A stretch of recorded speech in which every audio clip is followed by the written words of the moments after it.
It's my pleasure today to welcome Johan Schattner from SAP. Johan is joining us today to discuss his upcoming presentation at the Rail Infrastructure Asset Management Summit on the 6th of September.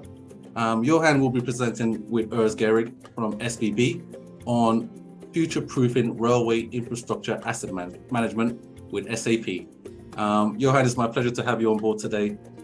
Thank you for having me, Victor. It's a pleasure to be with you today.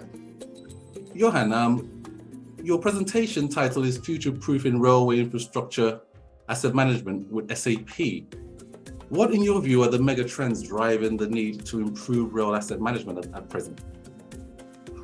So Victor, from where I sit in the solution management perspective and looking at the transportation infrastructure space, it is really a key focus and an important focus globally. You know, it's critical in our daily lives.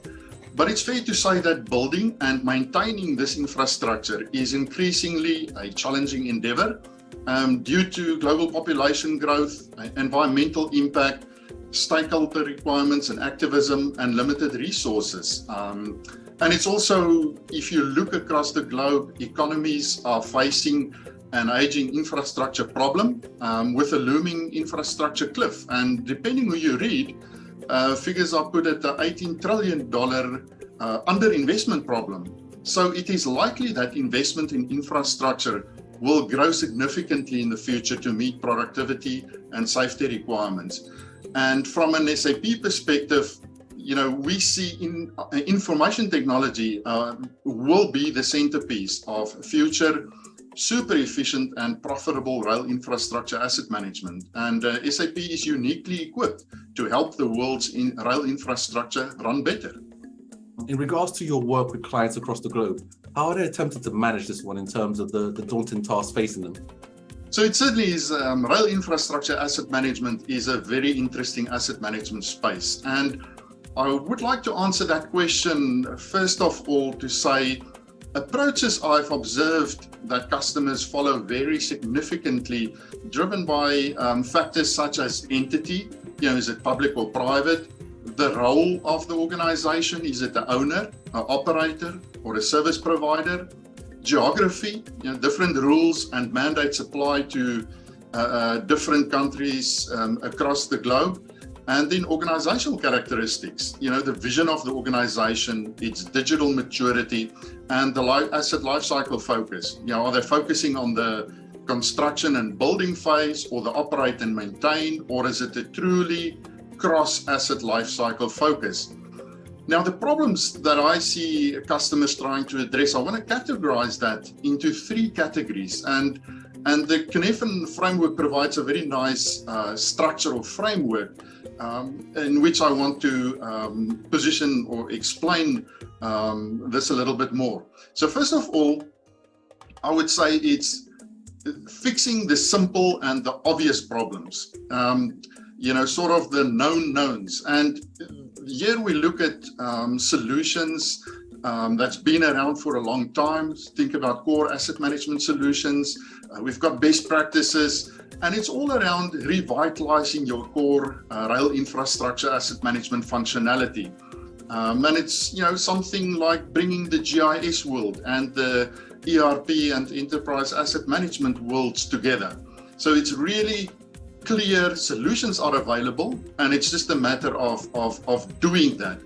The second category of problems customers are trying to fix, I would call that complicated. So that is a domain where we can fix the problem, but we require a lot more work and, let's say, inputs from engineers, reliability engineers, data scientists, etc.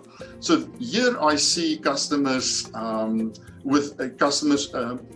a lot of focus on innovation as it pertains to infrastructure asset management and how IT solutions support that. The application of digital technologies such as predictive maintenance, visual intelligence, and big data would be good examples of activities I see in this category. And then the third category that I call complex. So that's very much where we think about complex systems. And here we think around business ecosystems, corporate cultures that we need to navigate. And this is really where I think a lot of future is going to be driven in the future. You see leading organizations who've got a strong vision starting to take very active next steps in this space. And examples in this space would be digital engineering in the plan, design, and build phase of rail infrastructure. So that's in a nutshell, Victor, where I see the activities as I look at customers across the globe. What is SAP's view and vision for future-proofing of railway infrastructure asset management from a technology perspective?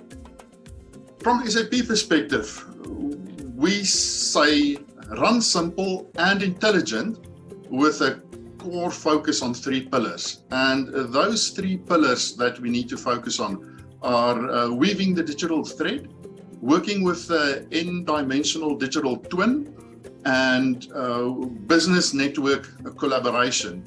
So in the presentation on 6 September and also the webinar on 13 September, I will delve down into that more and explain in more detail the details behind that.